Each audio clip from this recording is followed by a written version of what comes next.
two groups in MP's Guna region. Clashes took place during Hanuman Jayanti procession dispute after procession was crossing a mosque. Stones were pelted at the policemen during these clashes. BJP councillor's son has been injured in these clashes. The situation has been brought under control. Police is now urging people not to fall for rumours. My colleague Ravish Pal is now joining me. He's in Guna. Ravish, एक बड़ी चीज जो इस समय समझ नहीं आ रही है वो ये है, पुलिस तो कह रही है कि रूमर की वजह से ये सब चालू हुआ। आपके सोर्सेज इस समय आपको क्या बता रहे हैं?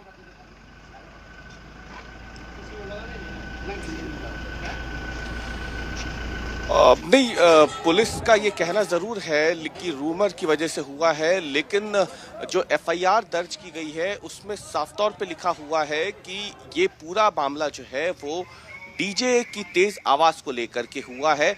हम जिस जगह पे मौजूद है, हम आपको एक एरियल व्यू दिखाने की कोशिश करते हैं ऐश्वर्या, सबसे पहले कि ये पूरा विवाद शुरू कहां से हुआ, उसके बाद हम आपको तस्वीरें दिखाएंगे जो वाकई हैरान करती हैं।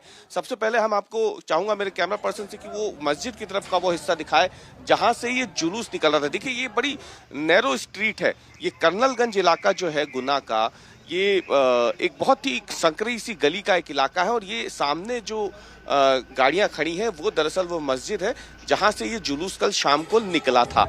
और उसके बाद उसी जगह पर तो जब डीजे तेज आवाज में बज रहा होगा तो आप सोचिए कि एक कंजेस्टेड सी जगह जहां पर डीजे निकला होगा तो उस दौरान कितना शोर यहाँ पे उस वक्त हुआ होगा, कितनी हाई डेसिबल साउंड जो है यहाँ पे बनी होगी। और उसी दौरान इस पूरी विवाद की स्थिति बनी कि मस्जिद में जो लोग नमाज करके बाहर निकले थे और खड़े हुए थे, उन्होंने इस पे पहले आपत्ति जताई और उसके बाद ये वाद विवाद शुरू हुआ और उसके बाद पथराव शुरू हो गया।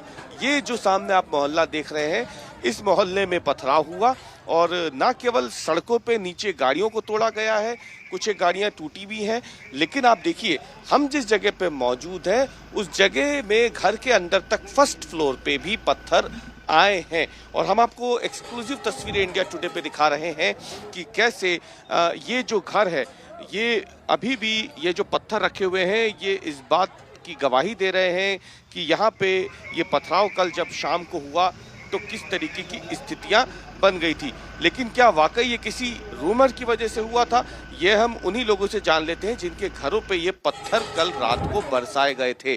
पुरुषोत्तम है जो यहाँ रहते हैं, इनसे ही जानते हैं। आप बताएं, पुलिस ये कह रही है कि कोई अफवाह उड़ी, उसके बाद जो है पथराव शुरू हुआ, क्या जानकारी? तो आया था, इस विवाद खत्म होने की कगार पे था, लेकिन मैं आया, यहाँ पर कुछ लोग थे, उन्होंने एक बंदे ने मेरा मोबाइल छीना और मुझसे बोला कि आप यहाँ पे नहीं रहोगे, आप मोबाइल पे वीडियो बना रहे थे। मैंने कहा वीडियो नहीं बना रहा था और पथराव हो रहा था उसी समय पर।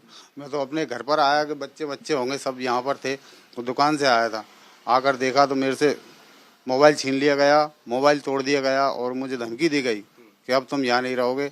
और बहुत सारी बातें हैं सर, मैं क्या बताऊँ, मुझे इतनी धमकी दी गई है कि अब कि तुझे पुलिस कब तक बचाएगी, इसके बाद में हम तुझे छोड़ेंगे नहीं। तो ये पत्थर जो आए, फिर ये बताइए, आप लोग यहाँ उस वक्त घर पे कोई था?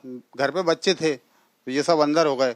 इसके बाद में ये पत्थर किसी को लगी तो कहीं किसी को नहीं, लेकिन सब इधर अंदर चले गए थे, पत्थर इधर सामने से बिक रहे थे बहुत। अच्छा, ये इस इलाके में पहले भी ऐसा हुआ है या पहली बार हुआ? पहले भी एक बार हो चुका है। डीजे के कारण क्या है, यहाँ सकरी गली है, रास्ता निकलने नहीं है, तो मस्जिद के आगे और बहुत तेज आवाज में डीजे निकलते हैं सर। यहाँ पर इतनी तेज आवाज में निकलते हैं कि छोटे बच्चे तो है ना कांप जाए, बिल्कुल बहुत स्थिति खराब रहती है। इतनी सकरी गली है और यहाँ से तो परमिशन होना ही नहीं चाहिए, या उधर से जाएं या इधर से आए।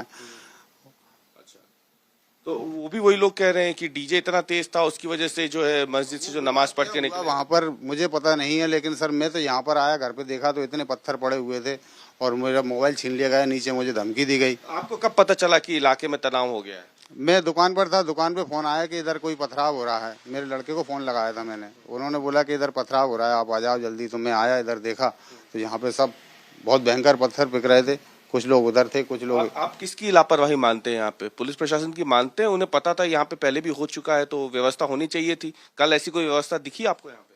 व्यवस्था तो कुछ नहीं, पुलिस भी जुलूस के साथ में थी, लेकिन पता नहीं क्या जाम की वजह से क्या हुआ क्या नहीं हुआ, ये कुछ समझ नहीं सकते अपन सर।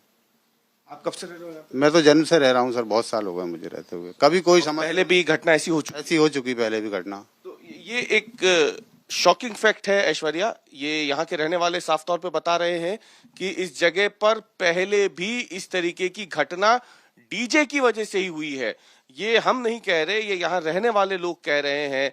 ये वाकई में एक एक्सक्लूसिव जानकारी है जो इंडिया टुडे पे हम ब्रेक कर रहे हैं कि ये वाकई में एक बड़ी लापरवाही मानी जाएगी लोकल एडमिनिस्ट्रेशन की, पुलिस की, कि जिस जगह पर ये घटना हुई है वहां पर पहले भी इसी चीज को लेकर के विवाद हो चुका है, लेकिन इसके बावजूद यहाँ पर लापरवाही बरती गई, वो व्यवस्था नहीं की गई, ये जानने के बावजूद भी कि ये एक संवेदनशील इलाका है और यहाँ पे बहुत ज्यादा अलर्ट रहना होगा। अगर जुलूस निकलता है, खासतौर से कोई रिलीजियस प्रोसेशन यहाँ से निकलता है, तो उसके बावजूद यहाँ पर वो तैयारियां नहीं की गई और शायद वही एक वजह रही कि यहाँ पर कल शाम को जब प्रोसेशन निकला तो बात इतनी ज्यादा बिगड़ गई कि स्टोन पेल्टिंग हुई है, जैसे इनका कहना है इनका मोबाइल छीना गया, गाड़ी तोड़ी गई है और घर के अंदर तक पथराव किया गया है। तो वाकई कहीं ना कहीं पुलिस भले ही अब ये कह रही हो कि एक अफवाह की वजह से हुआ, लेकिन सवाल तो उस पुलिस पर भी उठेंगे कि आखिरकार जिस जगह पर पहले भी इस तरीके का एक इंसिडेंट हो चुका है,